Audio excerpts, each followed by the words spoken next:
Friends, welcome to our channel Sarita's creations. ఈరోజు మన వీడియోలో అమ్మవారి జడ ఏ విధంగా తయారు చేసుకోవాలో చూస్తున్నాము. వరలక్ష్మి వ్రతం వచ్చేస్తుంది కదండి. సో అమ్మవారి జడ మన చేతులతో ఈజీగా తయారు చేసుకునే విధంగా చూపిస్తున్నాను. ఇక్కడ నేను ఉలెన్తో చేస్తున్నానండి. ముందుగా వీటికి కావాల్సినవి 2 ఉలెన్ తీసుకున్నాను. అంటే 1.5 ఉలెన్ నాకు సరిపోయిందండి.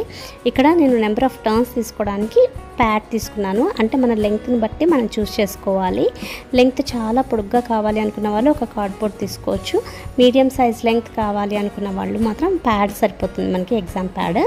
అలాగే నెంబర్ ఆఫ్ టర్న్స్ అనేది విడ్త్లో కూడా మనకి మీడియం సైజులో కావాలి అంటే మనకి ఈచ్ 3 పాయలుగా తీస్తాం కదా, ఒక్కొక్క పాయకి 50 టర్న్స్ తీసుకుంటే సరిపోతుంది. నేను ఇక్కడ వచ్చేసి 50 టర్న్స్ తీసుకుంటున్నాను.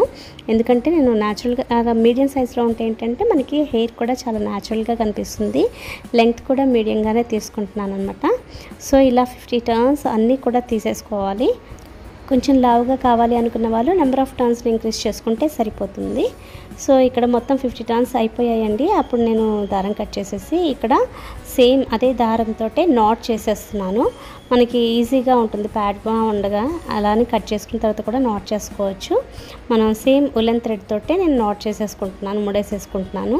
ఇప్పుడు సిజర్తో కట్ చేసేసుకొని మనకి లెంగ్త్ కనిపిస్తుంది. మీకు లెంగ్త్ అనేది మీకే తెలుస్తుంది, మనకి ఎంత చక్కగా మీడియం సైజులో లెంగ్త్ వచ్చిందా లేదా అనేది కూడా మీకు అర్థమవుతుంది. సో ఈ విధంగా నేను ఒక పాయ అయితే రెడీ అయిపోయిందండి. ఈ విధంగానే ఇంకా 2 పాయలు కూడా తయారు చేసుకోవాలి. నేను ఇక్కడ ఉలెన్ తీసుకోవడానికి గల కారణం ఏంటంటే మనకి ఈజీగా అయిపోతుంది. అలాగే చక్కగా మంచి విడ్త్ అనేది ఎక్కువగా వస్తుంది. నెంబర్ ఆఫ్ టర్న్స్ ఇదే థ్రెడ్తో తీసుకుంటే కనుక నెంబర్ ఆఫ్ టర్న్స్ ఎక్కువ తీసుకోవాల్సి వస్తుంది. మామూలుగా సిల్క్ థ్రెడ్తో వాటితో అయితే హెయిర్ కూడా చాలా సన్నగా వస్తుంది అనమాట. మనకి కరెక్ట్గా మన అమ్మవారి సైజ్ ఎంత ఉందో దాన్ని బట్టి నెంబర్ ఆఫ్ టర్న్స్ అనేది మనము డిసైడ్ అయ్యి మనం చుట్టుకోవాలన్నమాట. ఇక్కడ నాకు ఇలా నేను రెండోది కూడా ఇప్పుడు ఇందాక చెప్పాను కదా, కట్ చేసి కూడా మనం నాట్ చేసుకోవచ్చు. ఎలా అయినా తీసుకోవచ్చు అండి. మనకి ఈక్వల్ లెంగ్త్ అనేది నెంబర్ ఆఫ్ 50 టర్న్స్ కరెక్ట్గా ఎక్కడ స్టార్ట్ చేసామో అక్కడ ఎండ్ చేస్తే సరిపోతుంది.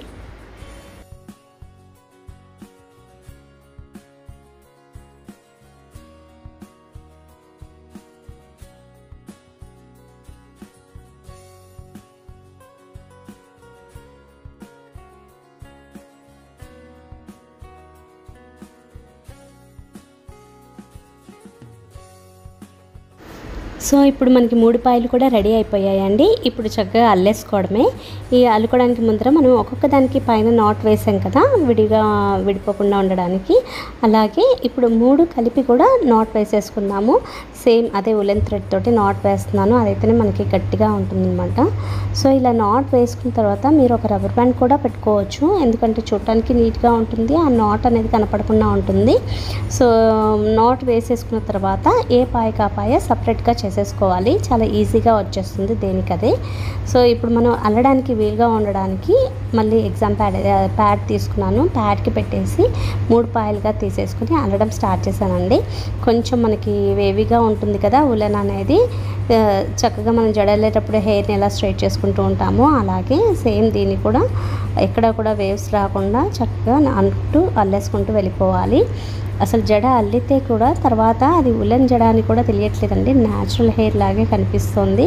చాలా నీట్గా వచ్చేసింది.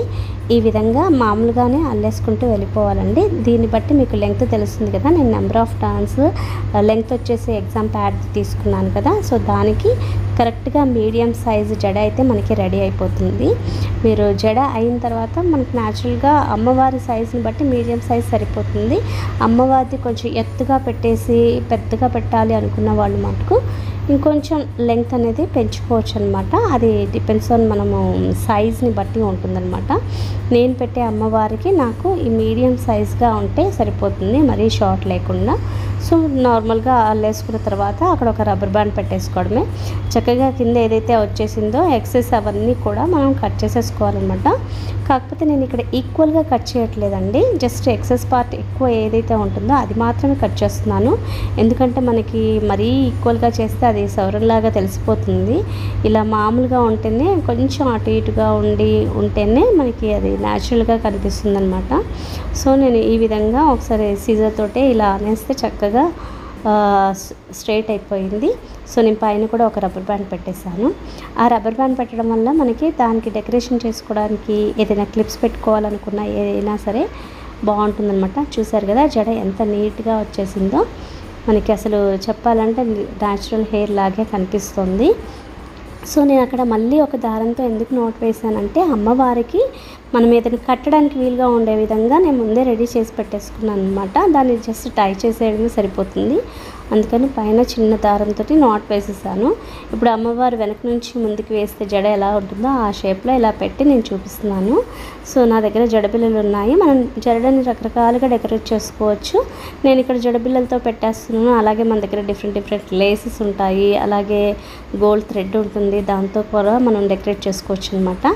సో నేను ఇక్కడ సింపుల్గా జడబిల్లలు పెట్టి చూపిస్తున్నాను. ఎంత అందంగా ఉందో చూడండి.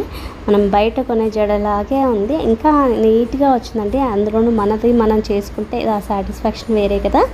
సో ఈ విధంగా మనకి అమ్మవారి జడ అయితే రెడీ అయిపోయింది. చాలా బాగుంది కదండి. సో ఇంతే కాకుండా జడబిల్లలతో కాకుండా మన దగ్గర ఉన్న మెటీరియల్ తోటి రకరకాలుగా డెకరేట్ చేసుకోవచ్చు. నా దగ్గర ఒక చైన్ ఉంటే స్టోన్ చైన్ ఉంటే దాంతో కూడా డెకరేట్ చేశాను. ఇలా కూడా చాలా బాగుంది. ఇదంతా కూడా మన క్రియేటివిటీ మీద డిపెండ్ అయి ఉంటుంది. సో మీ అందరికీ కనుక ఈ వీడియో నచ్చితే లైక్ చేయండి, షేర్ చేయండి, ఎలా ఉందో కామెంట్ సెక్షన్లో చెప్పండి, సబ్స్క్రైబ్ చేయండి. అలాగే పక్కనే ఉన్న బెల్ ఐకాన్ని క్లిక్ చేస్తే నా నెక్స్ట్ వీడియోస్ మీకు నోటిఫికేషన్లో వస్తాయి. Thank you friends, thanks for watching. Bye bye.